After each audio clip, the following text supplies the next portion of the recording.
Hello friends, today I'll show you how to send preview link when you make the Google banner on Google App Designer. But if you want to share preview link, then you can go to the preview, then click on arrow button, then you can get sortable link.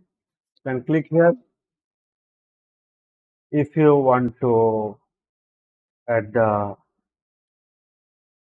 if you want to share the sortable link, then you need to sign in. All right, then I will sign in on Google App Designer. Then I'll sign in from browser.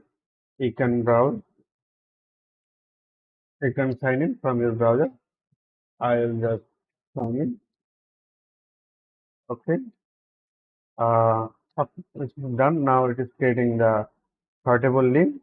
Just create the link, then I copy. Now if you want to share the link, then you can share this link.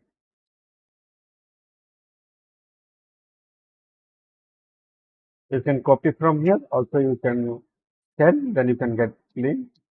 That's it. Thank you for watching. Bye bye.